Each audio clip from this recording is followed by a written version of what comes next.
When comparing Volition Studios a decade ago to Volition Studios now, it seems pretty obvious to me that this studio is suffering from Rare syndrome. A studio that used to produce high-quality titles with great storytelling and great gameplay, to no longer caring about producing a high-quality product for consumers, and just shitting out terrible games that aren't even worth looking at, and are honestly a huge disgrace to the video game industry, as well as being a total show of disrespect to the millions of people who used to once love the games that you made, no longer caring about them, and just making whatever pile of shit that you think can print money.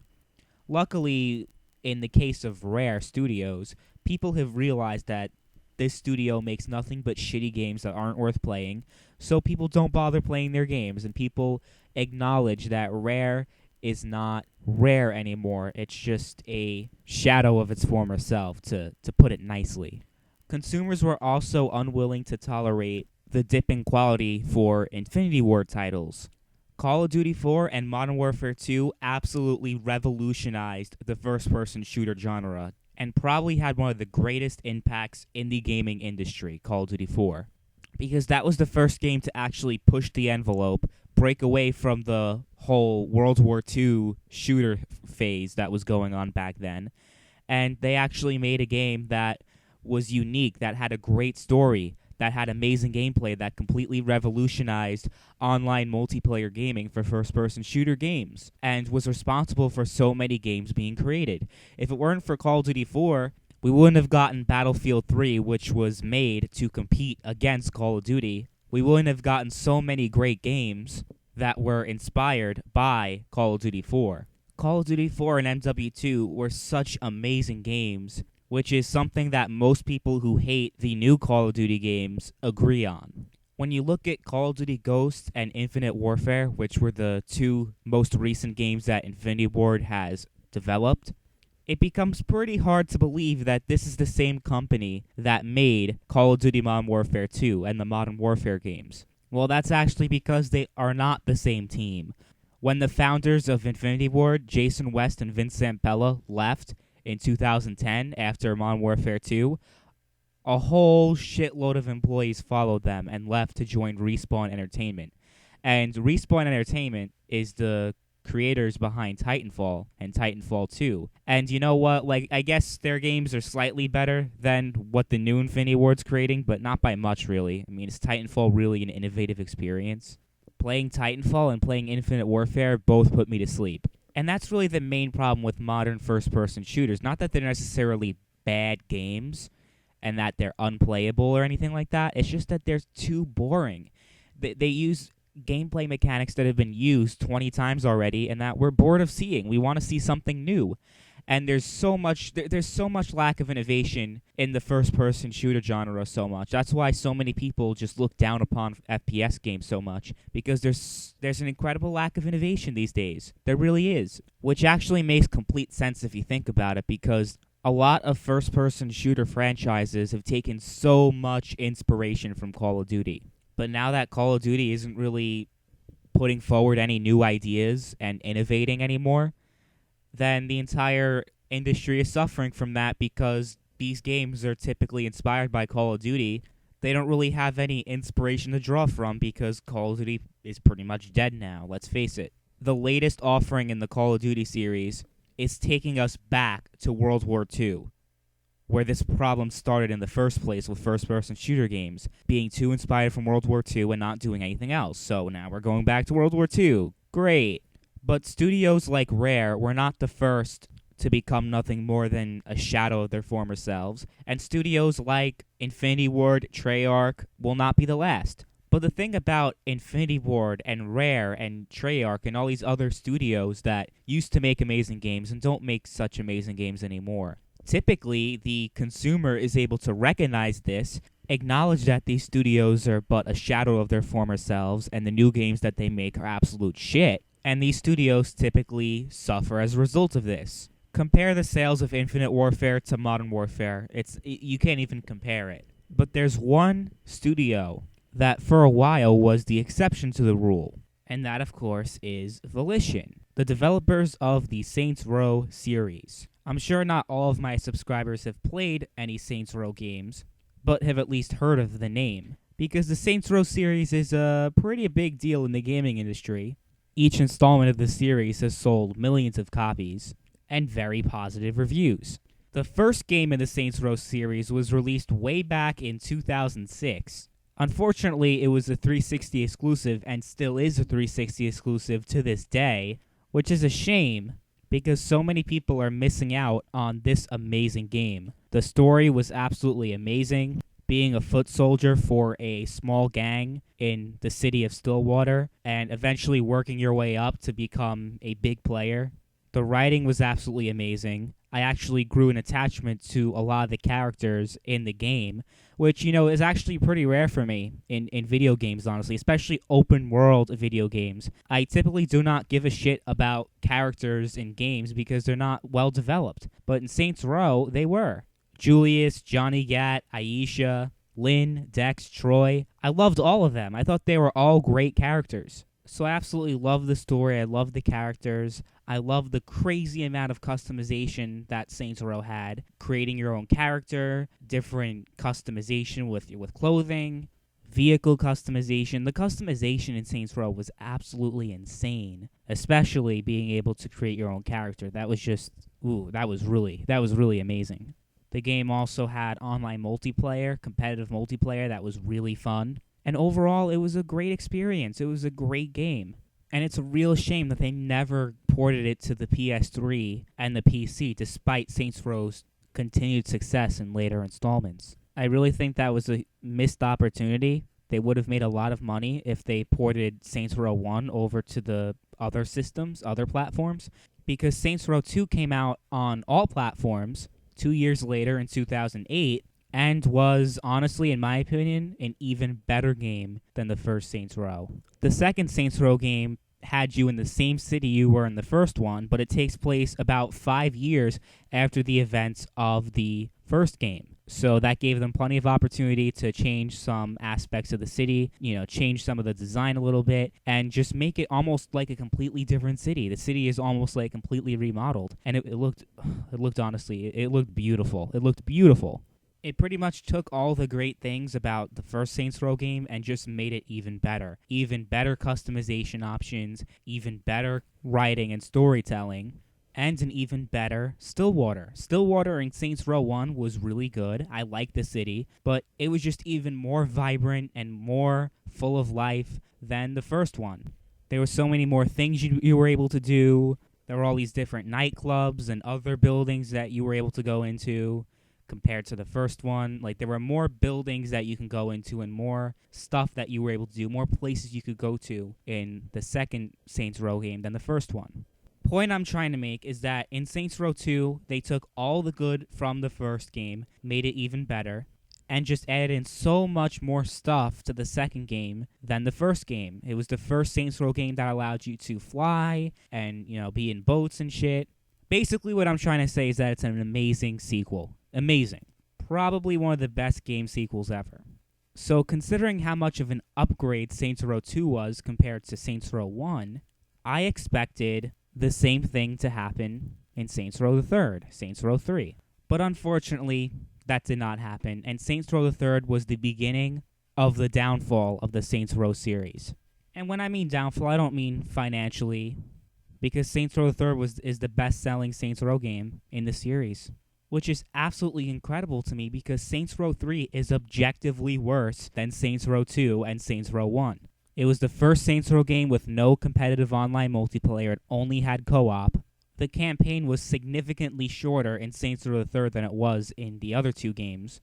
Saints Row 1 was about 17 and a half hours long. Saints Row 2 was about 20 hours long. And Saints Row the 3rd is 15 hours long. Now, that might not sound like too much of a downgrade to you. Okay, it's just a 5-hour difference from the second game and only a 2-hour difference from the first game. Not really a big deal. And I would agree with that if it weren't for the fact that the main story missions in Saints Row the 3rd were just side missions from the original two games. Oh, and I didn't even talk about the story and the writing and the characters. It's downright pathetic. what they did in Saints Row the Third. It felt less like a true sequel and more like a spin-off. For crying out loud, your character in Saints Row 1 and 2 is a goddamn sociopath who kills literally anybody that stands in his way. So he goes from that to a celebrity that kisses babies. Why the hell would the public get behind someone who's responsible for the murder of probably thousands of innocent people? Oh, yeah, no, now he's a celebrity. And on top of that, there are pretty much no serious elements to the story of the game, which doesn't make it worthy of being called a Saints Row game, because Saints Row 1 and 2 had a mixture of humor and seriousness. Both were very vital to the overall flow of the game, and if you take away one, then the game is just not Saints Row. I'm sorry to say, but it's not. Just take a look at this incredible scene from Saints Row 2. I don't take much pleasure in this. Then let me go. That depends on you. Aisha doesn't care that I'm stopping by, does she? Fuck no. Aisha doesn't go out much. She loves company. You're gonna kill me, aren't you? If you're calm, help us find the money, and do what I say. I give you my word you will live.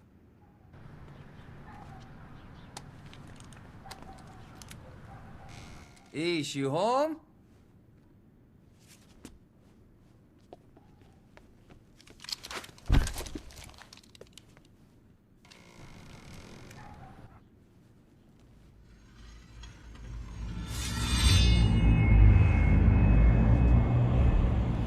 Johnny, it's a trick!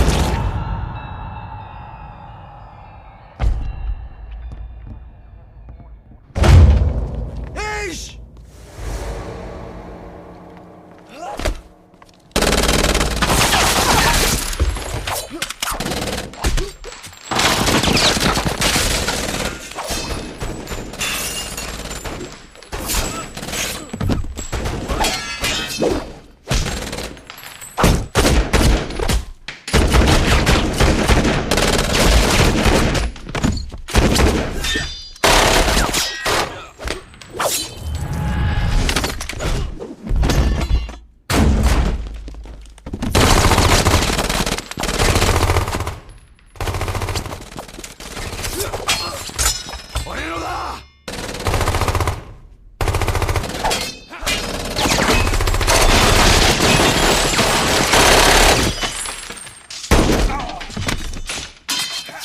Get out of the way.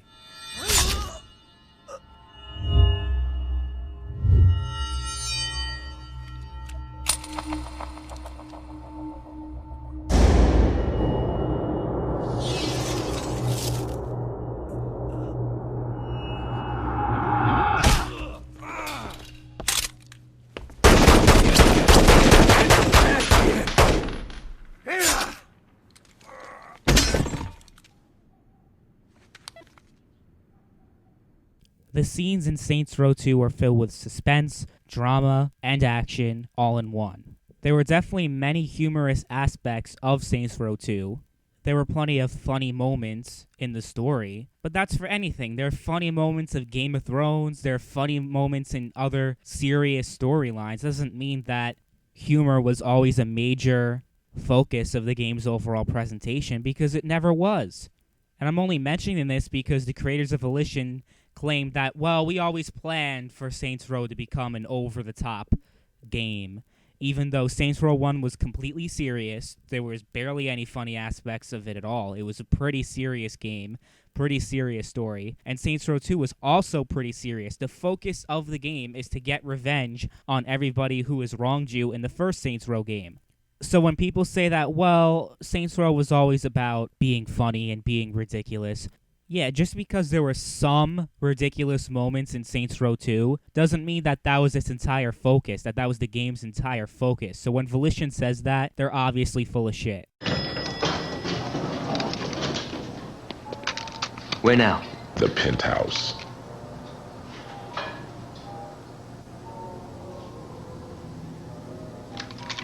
I'm gonna skull fuck that bitch. Hope you don't mind hepatitis. What? Yeah, so this is a good example of what I've been talking about.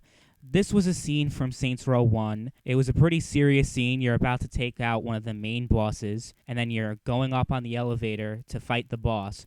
But that scene kind of lightens the mood a little bit. It's not forced upon you. The humor in Saints Row 1 and 2 also wasn't really forced upon you. It was just there. But Saints Row 3, it shoves their humor down your throat. It's filled with pop culture references, C-list celebrity appearances, and cheesy sexual humor that only a 13-year-old would find funny. But on the topic of sex, I now realize that's the only reason why Saints Row the Third was so successful, why it sold so much, why it outsold Saints Row 2. Not because it's a better game, because objectively it's a much worse game than Saints Row 2. It might be an okay game, but it's a terrible sequel and it's a disgrace to the Saints Row series. But you gotta give credit where credit's due. The marketing team was able to sell a terrible game, a terrible sequel, and they were not just able to make it a huge financial success, the biggest financial success of the series. Too bad it wasn't enough to save THQ, but whatever. But Saints Row the Third was also able to get strong critical reception, mostly positive reviews from critics, as well as players. They were able to do this by putting so much sexual content in the game that it hides the game's weaknesses. It hides the fact that there's nothing to do in the actual game. It hides the fact that the game has terrible writing and a terrible story, and 90% of the content that was in the previous game is not present in Saints Row the Third. It's pretty clear that Volition stopped caring about the fans and cared about making as much money as possible. So yes, anybody who supported Saints Row 3, or 4 for that matter, is in fact anti-consumer. It's just the truth. You know, like I said earlier, Call of Duty fans were smart enough to abandon the series when it turned to shit. Resident Evil fans were smart enough to abandon the series when it turned to shit, and that actually led Resident Evil to become survival horror again, because for a while they abandoned the whole survivor horror thing. Fans were pissed off and forced them to change.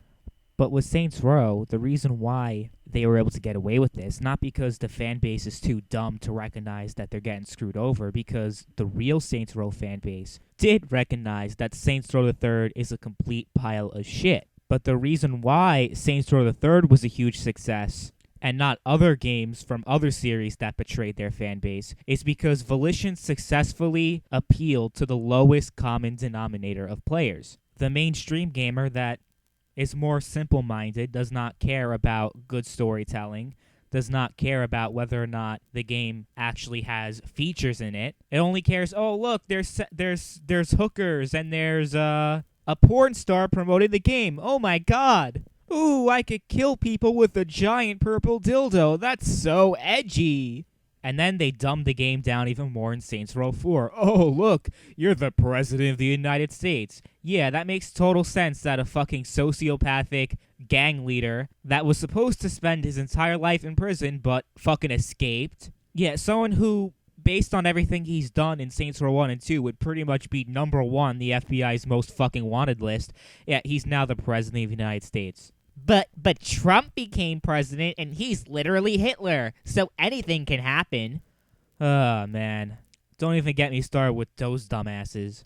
And yes, I could see the comments already from the Saints Row 3 and Saints Row 4 fanboys. They just wanted to do something different. They were tired of being compared to Grand Theft Auto. All Saints Row 1 and 2 were GTA clones. So they just wanted to be different. Saints Row became its own identity, and now you can't compare it to GTA because it's completely different. And to those people that think that way, you people are actually causing harm to the gaming industry.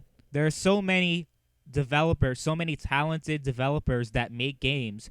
They work hard to make those games, and the games are really good. But then you're like, you have to compare it to something. You guys fucking compared Lawbreakers to Overwatch recently. And now people aren't buying Lawbreakers because, oh, it's just a ripoff of Overwatch. No, it's not. I've played both games, and they're two completely different games. Oh, and then you guys called out Medal of Honor for being a Call of Duty ripoff, even though the first Call of Duty game was fucking heavily inspired by Medal of Honor. And most annoyingly, any open world game that has fucking cars in it has to be a ripoff of GTA, has to be a ripoff of Grand Theft Auto. Like, yes, dipshits, there are plenty of games that are inspired by other games. There are plenty of movies inspired by other movies. There are plenty of fucking pieces of literature that are inspired by other pieces of fucking literature. That doesn't mean it's a total fucking ripoff! God damn, I just really hate when people say that. It really pisses me off. Especially with Saints Row, because people are defending the total change of direction of the Saints Row series.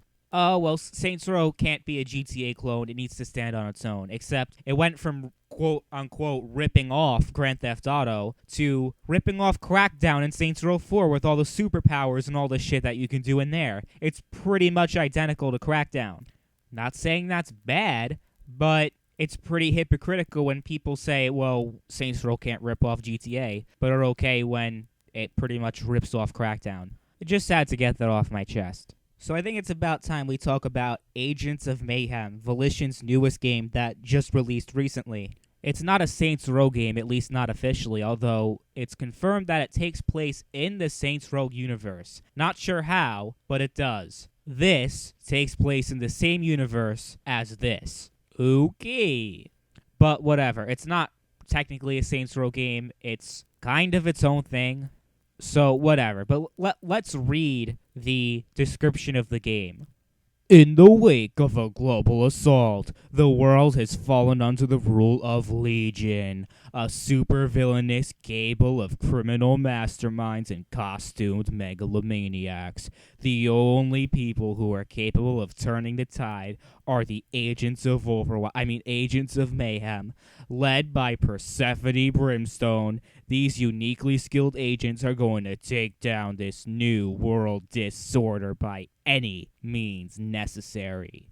Take the fight to Legion in Seoul, the city of tomorrow, an open world chock full of world-shaking missions, city-spanning doomsday devices, and evil underground lairs. Take your team of 3 agents into the field and swap between them on the fly for maximum mayhem. Upgrade and customize your agents to create your personal dream team of gadget-wielding anti-heroes. Yeah, this game did not do so well. It did not sell well, judging by the fact that Volition or Deep Silver, whoever, would have released sales figures for the first week, because if a game is successful and is selling well, that's typically what a company does. They even did that for Saints Row 4. They sold like 1 million copies in the first week. Yeah.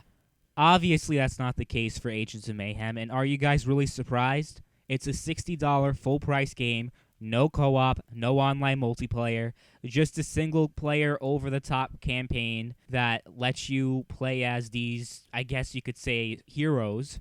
And Volition obviously fired their writing department based on the description of the game. The story and the plot is all over the place, and because of that, it kind of gives no reason for us as a consumer, us as a gamer, to care about these heroes, to actually care about what's going on in the game.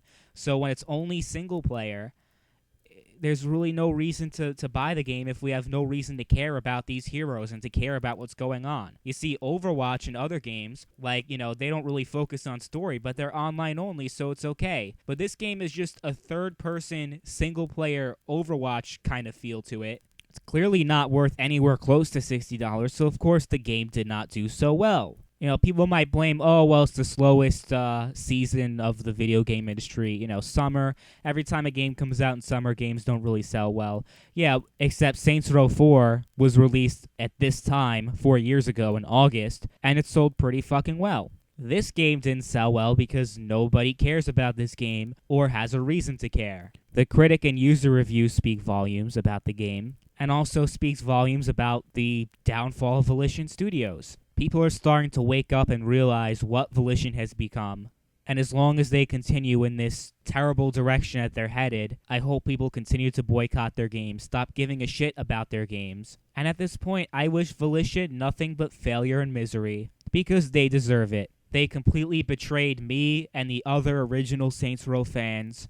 They completely ruined what used to be one of my favorite video game series ever. So they absolutely deserve to fail. They absolutely deserve to get shut down. Because quite frankly, they deserve it.